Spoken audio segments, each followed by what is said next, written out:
Hi guys, welcome back to my channel, Windsor Medals. I hope you're all well. This is a video that I said I was going to do. I've been showing you how I've been doing the medal ribbon bar strips for uniforms. So I've done 1, 2s, 3s and 5s, but I've not done a 4 yet. So I thought I'd quickly do a 4 now because I'm actually doing a uniform that has a 4 bar on. So I don't know if you've seen the other videos, but if you haven't, basically the ribbons are put onto these buckram strips. The strips are 1 centimetre in depth. If you get in buckram, just make sure that it's quite stiff and hard, because I know there's a lot of floppy stuff on the market and that'd be no good. So to start with, we blacken the edge off the strip of the buckram, so there's nothing bright to be seen on the end of the ribbon bar. I've just threaded a needle up. I use Sharps needles, they're the best. I'm just going to put a knot in the end of this thread. Just put a loop like so, and then just twist it round, pull it, and then it just creates a knot. So when you start sewing, it just anchors it down.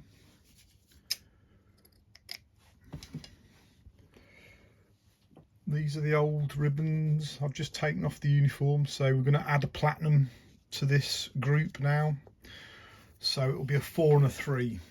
So we'll start with the RAF long service ribbon on the end, making sure the blue's in the right position. So it's not that way round, it's this way round. So like in the previous videos, you just fold the bottom edge up of the ribbon and you trim the top off, and it leaves approximately 4 or 5 millimeters. You just fold the top of the ribbon back down, and then you just start in the top right hand part of the ribbon, and then just put your first stitch in. You go back in directly underneath where you come out at the top, put a couple of stitches in there just to hold it steady, hold it tight, and all you do is you move along the ribbon. So you go along, then the needle comes out about 3 or 4 millimeters along, and you just carry on going down the ribbon, just stopping occasionally, just making sure the ribbon's all lined up and the ribs at the front are all straight.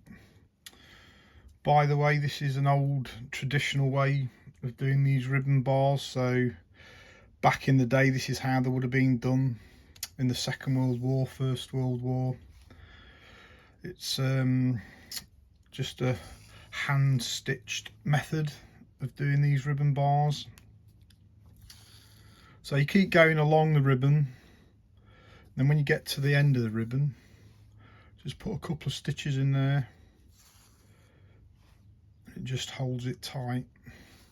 So the next ribbon's going to be the platinum. So I've got the platinum ribbon here. So make sure the ribbon's buffed up close to the ribbon that you've just put on, like so.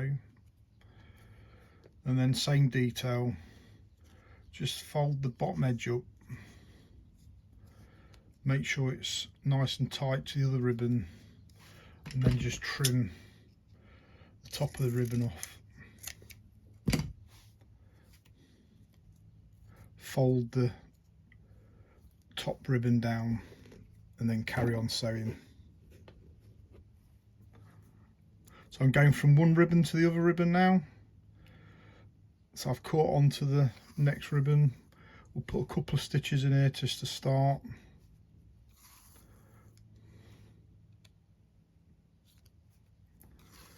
And then go down the ribbon every 3 or 4 millimeters, just going along like so. Try and get your stitches nice and vertical, so it pulls equally at the top and the bottom and not on a diagonal, which will keep the ribbon straight at the front as well.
Okay, I'm coming to the end of this third ribbon now, so I'm just going to put a couple of stitches on the end just to hold it tight. Then I'm going to get the next ribbon, which is the op shader ribbon here. So just to make sure that you get the ribbon in the right place and you trim the buckram in the right place, all you do is put the ribbon right next to the diamond jubilee and then overlap it by about 1 mil. So then you know when you trim that buckram off there, it's going to fit perfect. Blacken the edge again with a felt tip, and then we can just sew that last ribbon on now.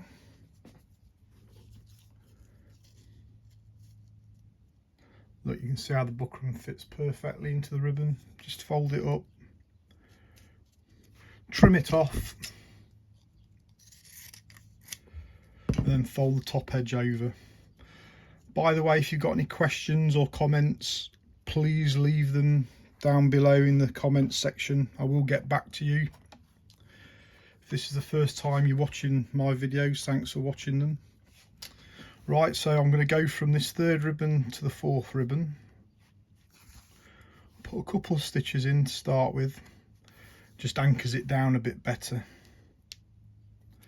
And then I move across the ribbon like before, stopping every now and again just to make sure the ribbon's nice and straight. So I'm going to move down the ribbon just to finish this bar off. With the RAF uniforms, it's so easy to do the medal ribbon bars because in their dress regs it says you can't have more than 4 in a row. So it makes it a lot easier. Like with the army jackets, you think, well, should I do a 5 or should I do a 4? You look at the pocket size, the size of the jacket, but the RAF uniforms with ribbon bars are so much easier because you ain't got that dilemma.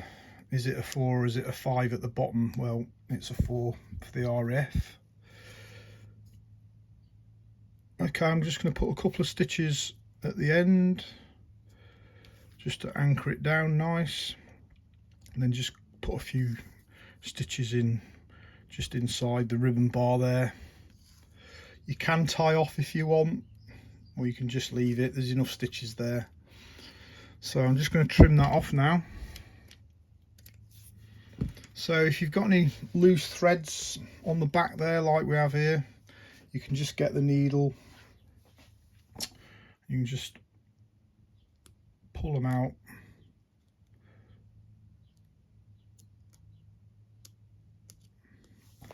Just trim them off if they won't pull out, as long as they can't be seen from the front.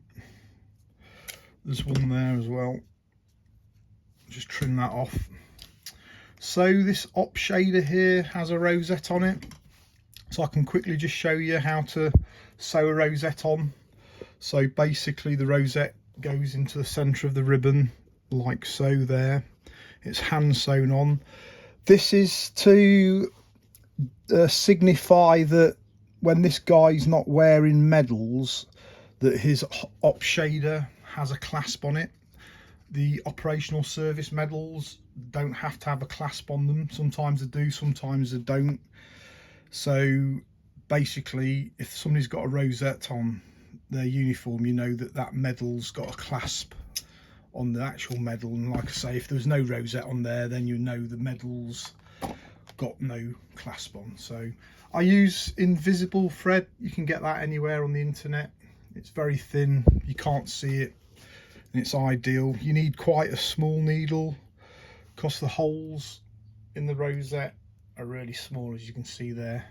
You can go in this way or you come from the inside, it's up to you. I've put a knot in the end of this thread so it should anchor down, which it has. So you just come up the other side of the rosette on the outside edge and then just down into the hole of the rosette. Just put a couple of stitches in and it'll hold it tight. So I'll just put another stitch in, And then all you've got to do is go to the other side of the rosette. You can see the other hole just there. So I'm gonna come up on the outside. You can try and, in fact, I'll try and get the hole there. Look, I've got the hole. So come up and then go on the outside of the rosette. Just put a couple of stitches in. You could have come on the outside and gone into the hole. It doesn't really matter as long as you catch it down. So with the rosette, you'll tie it off on the inside so it doesn't come loose. So you just pick up a bit of the ribbon, put your needle through, wrap the thread round the needle a few times, and just pull it tight. It just makes a knot and anchors it off so it won't come undone. So that is a 4-bar done, which I said I'd show you. So now I've done 1s, 2s, 3s, 4s and 5s. So I'm going to put this on the uniform in a minute when I do the other bar. I'd just like to show you quickly, actually, on the bar I've taken off, there's a little clasp on the NATO ribbon there. You can see it. It's the Libyan clasp. You don't see many of these bars on these NATO medals. I've only seen the Libyan ones. I don't know if you guys have seen any other ones like Kosovo or former Yugoslavia. You'll have to let me know. But I suppose it's a good idea. So there's more than one medal that has this ribbon on, so it just distinguishes it better to say that it's the Libya medal. Right, well, I hope you've enjoyed that little quick video.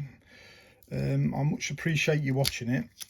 If you haven't subscribed, please consider subscribing. I'm going to bring lots of content, lots of tailoring stuff, and I'm going to do a lot of information on British military medals and British badges and British militaria. So thanks again for watching. We'll see you in the next one. Thank you. Bye.